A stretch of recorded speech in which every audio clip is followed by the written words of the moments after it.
I would also like to welcome you. My name is Alexandros Stavroglou, and I'm the president of Schediasmos SA.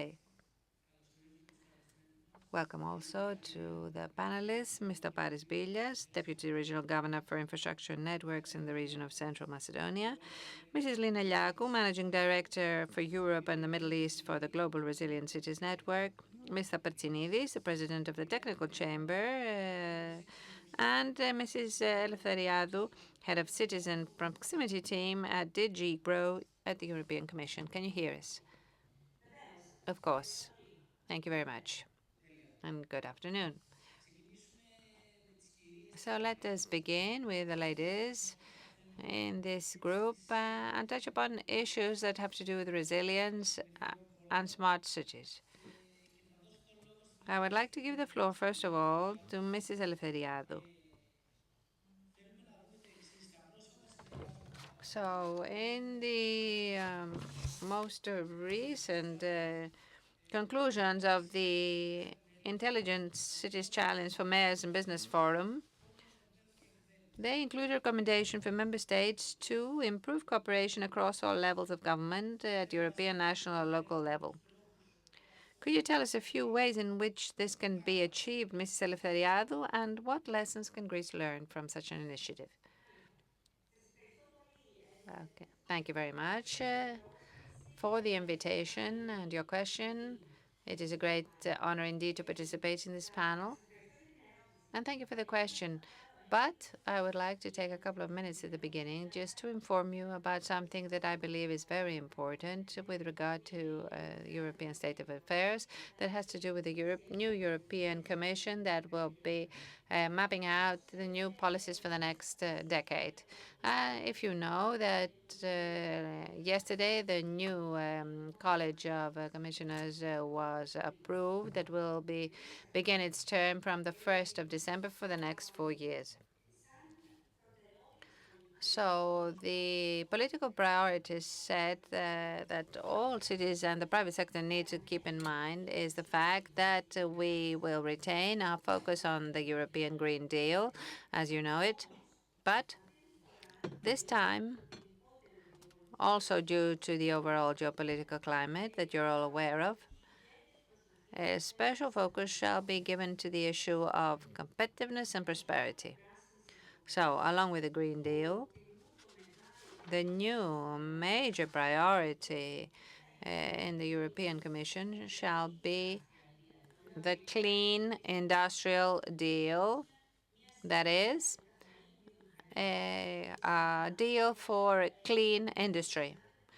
And this, of course, has to do with the economic growth that will also be achieved. So please keep this in mind. Cities are of extreme significance in achieving this deal, and this clean industrial deal shall be put forward in the first 100 days of the European Commission and will pave the way for the next few years. Another issue that I'd like to mention that's closely related to cities is the fact that there's going to be an ambitious policy for cities. So the goal of this policy is to put forward a new, clear vision for the cities of the future and the cities of Europe. It will draw close all issues that have to do with cities, such as accommodation, mobility, transport, sustainable development, climate change, and issues such as social inequality. So, after setting the context, I would like to answer your question. What about the alignment of the relevant policies on a European, national, and local level?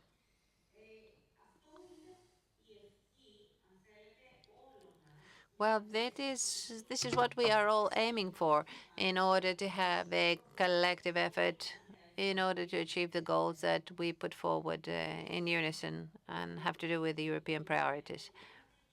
Everyone is saying right now that if this alignment of the relevant policies on all levels is not achieved,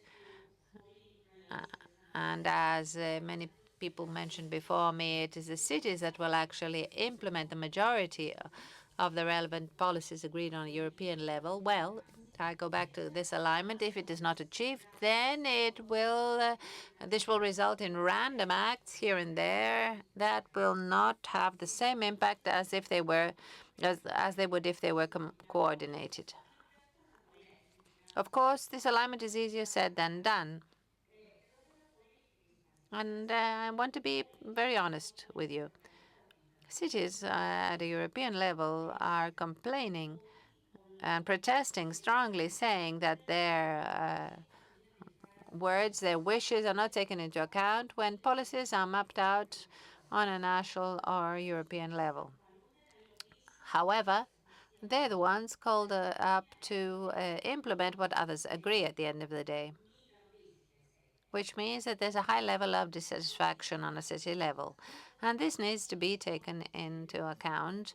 And I believe that this will also be the goal of the new European policies focusing on cities. However, what I'd like to share with you while analyzing the best examples set by specific cities is the fact that successful smart cities begin with a vision. And that's very important indeed. They begin with a vision that has to be aligned, but is their own vision and meets their own needs and strengths.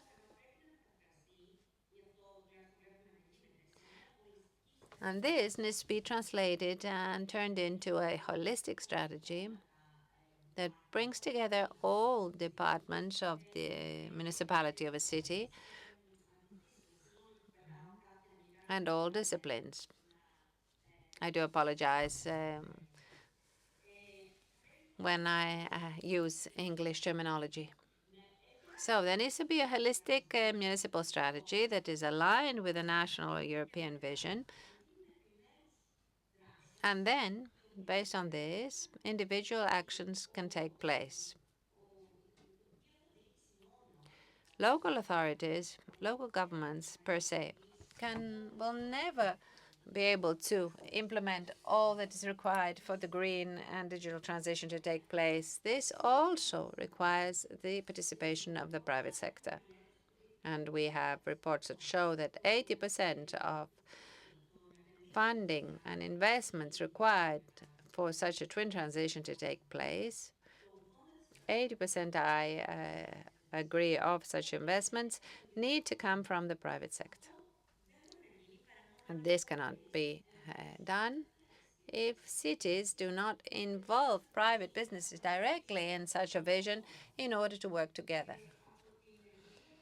From our experience in the work that we do at the European Commission on Intelligent Cities, we have created an instrument that is known as local green deals. These local green deals create alliances between cities and specific businesses so that they can take on part of the responsibility for the city's holistic transition. Yes, the tool that you mentioned at the end is very important indeed. Thank you very much, Mrs. Eleftheriadou. Mrs. Liaco, what about Valencia and the tragic events that took place there? To what extent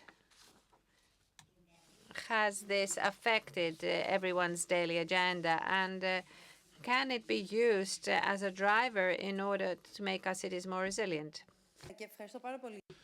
Thank you, Alexandros. Thank you for the invitation as well. The issue of urban resilience is of great importance indeed. When Yanis Boutaris spoke about urban resilience back in 2015, he was the only politician in Greece that raised this issue back then and included this in the municipality's agenda. But reactions were quite mixed. People said that this is pure nonsense, that these are simply ideas coming from abroad and nothing else. Now, 10 years later, with so many extreme weather phenomena now taking place, around 600 such phenomena every year, with a financial cost only of at least 160 billion euros, and most of this cost borne by cities. And this shows why we need urban resilience, why we need to build all those processes and policies and initiatives to strengthen our resilience and to be able to face any shocks or pressures put on our cities. And now, talking about urban resilience, there are basically three major phases. The first one being about reducing risks and avoiding new risks through new investments in the area of competitive cities, development, etc. This is one of the main pillars of urban resilience, how you can avoid creating new risks while you're trying to develop a specific part of a city or a specific aspect. Now, this is cannot simply be a line on a city's budget. This needs to be a present element, an element of all actions undertaken by a municipal authority. So it is not only about creating a huge infrastructure, big infrastructure projects. It is also about mainstreaming that mentality in everything that a municipality does. And this is no easy thing. This requires a multi-level cooperation. The second pillar is about early warning systems. We do have such systems in Greece, but what do these mean for people? What changes need to be introduced? Do people really know whether they can use their private cars or not? Are they sure whether they have to take their children to school or not? To what extent is this information received through an application is considered as a reliable one? And then, third pillar, the pillar of response. What do you do once an event is already underway or an incident? So it's not only about ensuring a system of civil protection, it is about a holistic manner of managing such events at the entire community level. And of course, there is also the recovery element that needs to be added on all the others. Theory says that you have a period of 6 to 9 months after a major event if you want to introduce considerable changes. Otherwise, you go back to business as usual. So, what can you do within that period of 6 to 9 months after an adverse phenomenon? Now, in the case of Katrina, for example, the issue was not only to provide anti-flooding infrastructure. A main element of the urban resilience in Orleans actually concerned their educational system. People there understood that the way in which their educational system had been created meant quite a lot of impacts, negative impacts for several neighborhoods, poorer people that when the event started, they had a much limited coping capacity. So Thessaloniki, in this respect, is indeed a resilient city because resilience is not only measured based on what is happening right now. Thessaloniki has been an urban center for centuries now. Φωτιά του 17. Είναι ένα πολύ ενδιαφέρον. Only 100 years ago, the Great Fire happened, and what happened after that fire? How the city changed after that, how the city dealt with waves of immigrants arriving after 1922. So, in what cases, on what occasions cities have been able to cope with such huge changes? In what cases they haven't coped with these? We are now living in an era of huge uncertainties and multiple crises. For example, we have to deal at the same time with a flooding event, coupled with a pandemic or some war breaking up in your neighborhood. So several crises at several levels need to be addressed. Lina, these are indeed very hot issues. The fact that this discussion has now been opened can only be for the benefit of all. And now going back to Mrs. Eleftheriadou. We would like to further develop this discussion and see to what extent smart city challenges can change the daily lives of citizens. That is, change should no longer be a simple buzzword in the ears of people. How can such strategies change the lives of citizens and the operation of businesses? Could you provide some examples of cities that have achieved this good cooperation between citizens and businesses? Yes, there is a quick answer to this. Such strategies can change things enormously. They can change the daily lives of citizens and cities, but before doing that, they can also introduce a long-term planning in order for cities to know where they want to be, in what situation they want to be 15 years later, for example.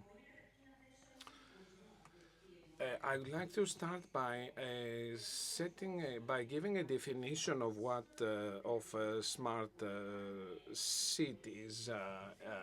By smart cities, we do not only mean smart parking possibilities or being able to find the best route through a city to avoid traffic. These are only applications that simply add to a specific strategy, but this is not what makes a city truly smart. Έξυπνη με την έννοια ψηφιακή. A city should be smart while being digital, that is, digital strategies are of the essence. A smart city should be a green one, it should be able to achieve the so-called green transition. It must have set goals and have taken actions to make living there much more pleasant, allowing people to live a better life in those cities. And the third element, a smart city should be a financially active city. There is indeed a concentration of population of the two major cities in Greece in recent years, while the provinces are being deserted. Now, we have recently received three reports by Messrs. Ricoletta and Draghi, as well as from a Finnish politician. The Letta report said that we should basically establish a fifth freedom, the freedom of being able to live in the place where one was born and grew up.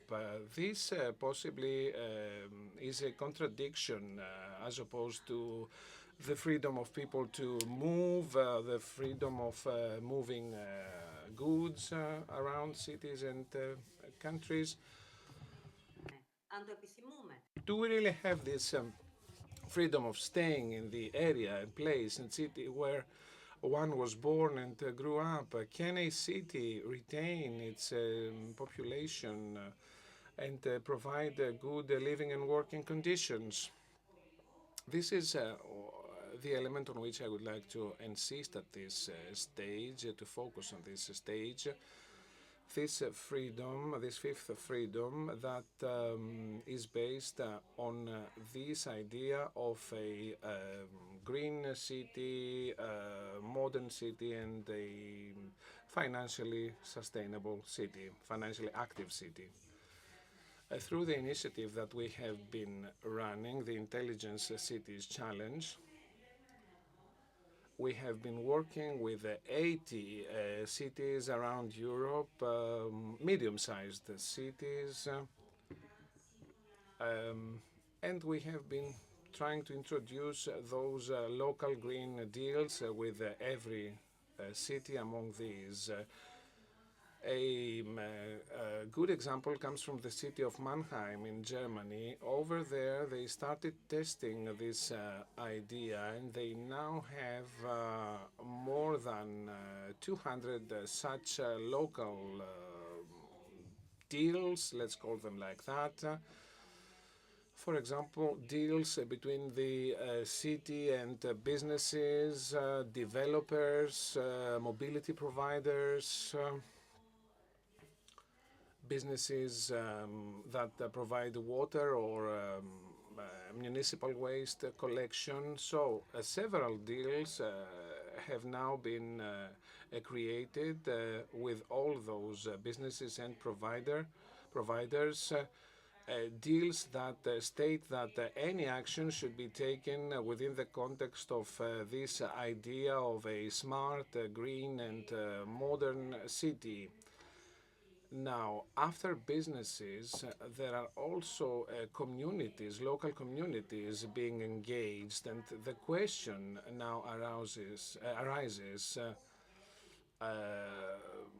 that is, do we all do anything that is required in order for us to achieve those goals? Are we really considering the way in which we use the resources available? Do we do recycling at the required level? Basically, this has to do about the education provided to citizens across several cities. Several cities, rather, have introduced this idea of behavioral change efforts to make people become more engaged in terms of such city efforts. Yes, we could also see what the priority areas could be for in the case of a Greek city in this respect. Now, Lina, would you like to get back to the idea of resilience? Can you share with us some successful examples of resilient cities abroad? Yes, there are cities that we truly admire because they have made this transformation. A basic element there is a continuity in administration. Whether we're talking about Medellin, Barcelona, or Manchester, we have heard about all those cities. Manchester has a strong civil service of a truly high level that is always there and continues its work. That is continuity of administration, no matter irrespective of whether the municipal authority changes or not. In Greece, you have a new mayor arriving and trying to change everything, anything that any previous city council may have done.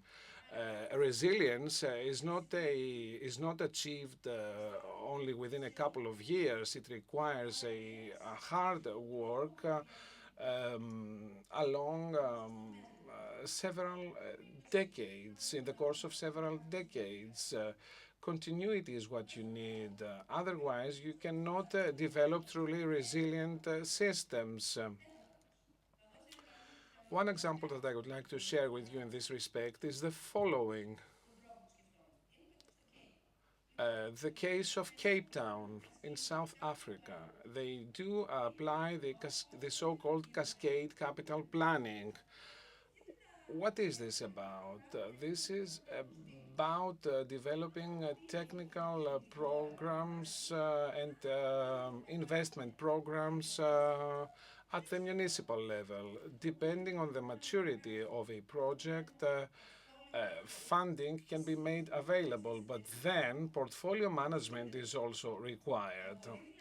That is, a municipality should be able to understand what kind of projects should be prioritized and see these on the short, medium, and long term, and be able to understand what the resilience outcomes can be across this whole portfolio, what kind of resilience you can achieve across several levels. And in the case of Cape Town, there were, of course, three successive mayors that created a new system within the municipal authority of the city, and this was no easy thing. So through this portfolio management and this cascade system, they created a whole system to manage their own portfolio. They used true project managers across all these departments that they have there. And nowadays, they can speak with any stakeholder whatsoever, the World Bank, the central state, or local communities. They do have the data that they need in order to let people know what they can do, what the impact can be, what further needs need to be addressed. For example, some problem with water management. We may be facing issues in the long term as opposed to the short term. Therefore, working based on several data that can show you what the impact can be, how can you design, do you consider future developments when you design and when you introduce a new system? Well, Lina, I think that the average municipal authority in Greece is lying far ahead from such a portfolio management approach, but possibly this is a very interesting idea for the future. And now going back to Mrs. Eleftheriadou, I would like you to tell us what, in your opinion, are the priority areas in the urban environment, in the case of a Greek city that is, for the development and implementation of actions, technologies, and smart city systems? Because one cannot be successful across the board and in everything. Should you have 10 mayors from the region of Central Macedonia in front of you, what could you tell them? Which areas should they focus on? I think that everyone can agree on this. If if we consider matters through a more holistic approach, if we need to consider what will happen 10 or 20 years after, there are indeed some specific priorities, like the energy sector, that is, many cities are now considering ways in which they can provide cleaner energy to their citizens, adopting decentralized systems. for example, with the citizens being transformed into a sort of prosumers, that is, producers and consumers at the same time, and being part of a decentralized system. There are also other ways in which cities try to handle the energy issues, mostly with within the current context and with the prices going abruptly high in the area of energy. The second thing is the building environment, retrofitting initiatives, etc. It is important, absolutely important, that the buildings in which we live should become cleaner and more resilient and more sustainable. There is indeed a great retrofitting trend across the whole of Europe, with many standards as well being introduced in order for new buildings to be either climate neutral or at least climate positive. And the third thing, which is quite complicated, concerns transport. We have seen a great change happening working with cities during the pandemic period. In the case of Milan, for example, this was indeed one of the cities that suffered the most during the pandemic period, with so many people dying due to COVID. However, the municipal authority there and the mayor decided to give the city center back to the residents. So he decided to uh, turn 50 kilometers of streets in central Milan and make them pedestrian streets and bike paths. So this was an initiative that was adopted during the pandemic period, and this was the response provided by the city of Milan in order for it to protect first and foremost the well-being and health of its citizens. Other cities such as Brussels, where I live, have provided large parts of their city centers to pedestrians in order to become more friendly to the environment and to their citizens. However, this means that cities will first have made mobility options available and allowing thus people to move around cities without using their private cars. This can be done through the use of electric vehicles and other means of transport. However, such initiatives require quite high budgets in order for people to introduce such systems and mobility options.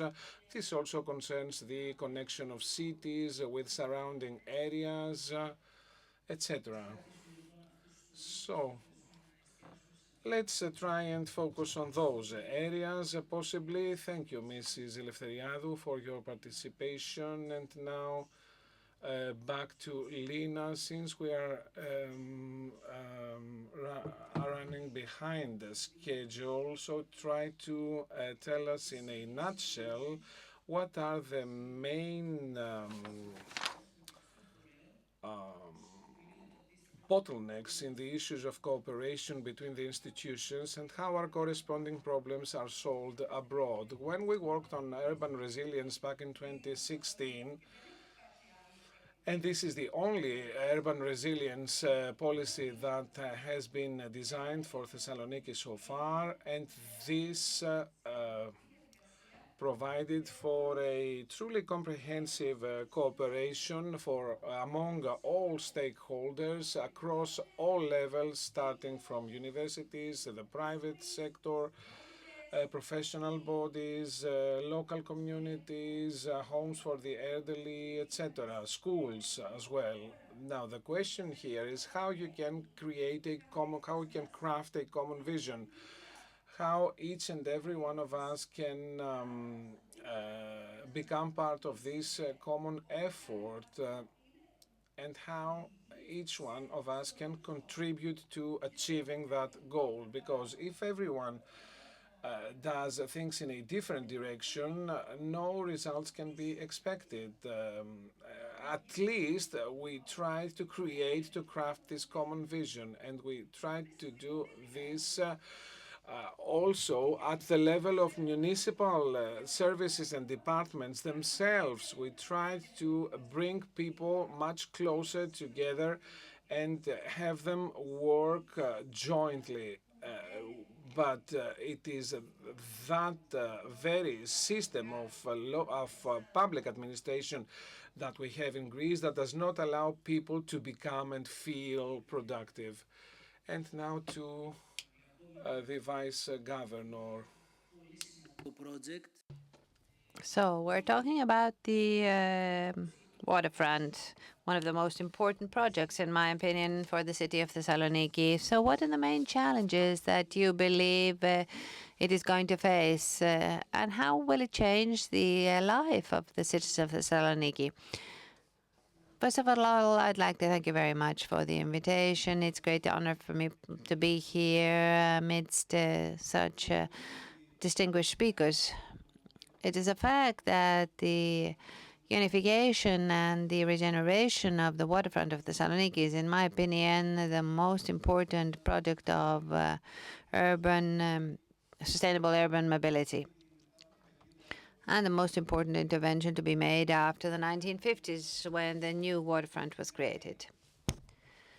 Beginning from Kalohori, reaching to Angelohori, the waterfront has a length of 40 kilometers, ranging depth depending on the needs in each area, and includes the creation of a cycle route all along the waterfront with spaces for culture, for sports, more than 1,000 stremata also of public spaces to be given to the citizens of the city of high quality, I believe. Two major parks also, one in this area where the Holocaust Museum will be built, of about 60 stremata, and one near the farm area belonging to the Aristotle University of Thessaloniki. A major project indeed, which also encompasses many difficulties and challenges. One of these has to do with the point at which we are now, which has to do with the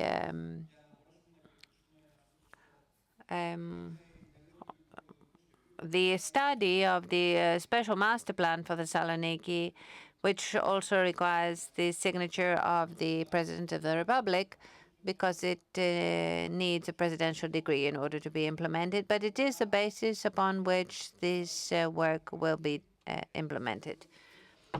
Depending on the particular features and advantages of this area, we are addressing the planning accordingly. For example, in the area of Kalohori, we have the lagoon of Kalohori, a beautiful natural area with herons and wildlife that can be open to visitors by students and school children and many more visitors by creating viewing point. Or the old, for example, plage of Aretsu, where we want an artificial pool being created, as in the area of Tel Aviv, or the area of Thermaikos, which used to be where the people of Thessaloniki used to go swimming, because you needed 3 hours to get to Chalkidiki at that time. After such a long period of maturity, I think that we have reached a good point, and the public authorities have finally given their consent, which was a huge problem. since public authorities often have a very proprietary view regarding their property without telling us what future planning might look like. They just like to leave things stagnant. But we managed to come to a solid agreement with them, and now we're at the stage where studies are under approval by the Ministry of the Environment so that the presidential decree can be enacted. I think that is something that the city is really looking forward to. Dear President, what is the role of the technical chamber today? In addition to being a technical advisor to the state, as it has been for many years, it is now also being required to manage key programs financed by the Recovery Fund. As a contracting authority, does it have the know-how in order to take on this role, this new role? Yes, the answer is a huge yes, and it is something that the technical chamber has proven repeatedly. Let me start with e-licensing, for example, which nowadays allows us to go into a laptop and issue a license and save so much time. Us engineers used to waste hours and hours at the town planning department. We have also connected this with the fire department and with all the necessary certifications required in order for construction to be completed. Let me talk about the digital map, which now enables each citizen to get information about every single plot. And something more that's currently beginning, which has to do with the digital footprinting of the cities of the country's infrastructure. The program for illegal structures and buildings, which is another program that has begun with the ministry, is also a great initiative. So the technical chamber is present in all major public works, whether they have to do with construction or development, and we have proven this. We have the know-how, we have the necessary resources, and the will to implement everything that is in favor of the citizens' well-being. Thank you very much. Regina Gavala, there's been a lot of complaints about the flyover, and many articles have been written about it. It is a very interesting project that nevertheless requires the coordination of many bodies. Is this going smoothly? And what are the main challenges the coordinating body is facing? And how will it affect the development of the city at the end of the day? I know that you've mentioned this repeatedly in the past. Let's just touch upon them today as well. Well, in continuation to the question that you asked, Mr. Petzinidis, this is a project that began at the technical chamber, and I think that the people of Thessaloniki will realize its beneficial impact when it is completed. If we want to follow up on the plans for sustainable urban mobility, what we need is to secure the existence of high-quality public infrastructure. City centers need to be able to get rid of cars and have transport serviced by different road access. And that is exactly what the flyover is trying to do now through the expansion of the ring road. I'm certain that when the metro begins to operate in a few days, also the municipality of Thessaloniki, which is currently only being covered by it, will also begin with large-scale regeneration projects that can ensure that cars do not come into the city center. But in order to do so, there needed to be an outlet that would remove cars from the city center and tackle traverse traffic. In an urban environment, of course, this causes great reactions and coordination problems. This is a fact. And after listening to the previous session and the dialogue, in Greece, I think we unfortunately do not stand out for cooperation. There is no spirit of collaboration. We are competitors. And that's why we've been good at shipping and trade, but not good partners. And that's exactly what the flyover had to come up against at the beginning, this lack of coordination. Local politicians also didn't want to tackle it initially because they knew that it would create problems and they didn't want to be related to this. So they'd rather push the project under the carpet and make the central government responsible. And that's what happened in practice. At the beginning, there were major problems. We knew this, and that's why in the first meeting, the first thing we said was that we need to put the city in order because there was a total policy, lack of parking policies in the city. And if we didn't have any police walking down Timiski Street, I'm sure that it would be down to one single lane because of the parking on either side of the street. So now the policies have resulted in us being able to move much faster through the city center. The fact that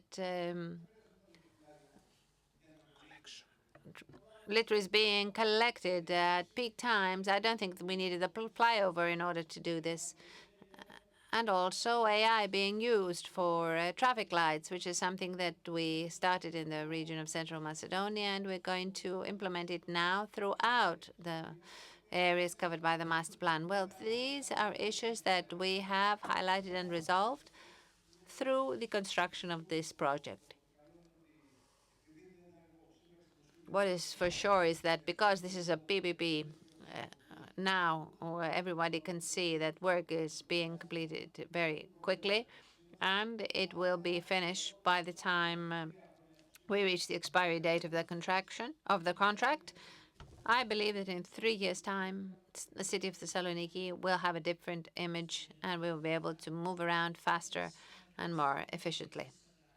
Thank you, sir. We have many more questions, but because there's little time left, I'd like to ask a last question to Mr. Pertsinidis, the president of the technical chamber. Mr. Pertsinidis, do you believe that technical companies in Greece will be able to further develop in coming years, or will the current euphoria that all technical companies feel today because of projects being financed by the Recovery Fund will be abruptly stopped in December 25 to January 26? And could the technical chamber play a role in the extroversion of Greek companies so that things and the spirit of euphoria continue in 2026? Yes, I'm going to be very brief because I think we've used up all our time. The technical chamber basically represents Greek engineers. So we're talking about technical offices that have those that prepare construction studies, and large-scale manufacturing companies that are also represented by other authorities and bodies. Extroversion is very important for all these entities, but it needs to be applied through strategic planning with the support of the Greek state. Without the latter support, then it cannot be successful. Then, in recent years, the technical chamber has organized the Bureau of International Relations, which is in direct communication with the EU. During the crisis, we were able to help many of our colleagues find work abroad and to supply them with all the necessary tools required in order to be able to go and work in the EU and outside the EU. Our goal is to continue to do so, even to a greater extent, so that we can ensure that there is work available and that our companies are resilient even after the end of this program. Thank you, sir. Thank you all for your participation.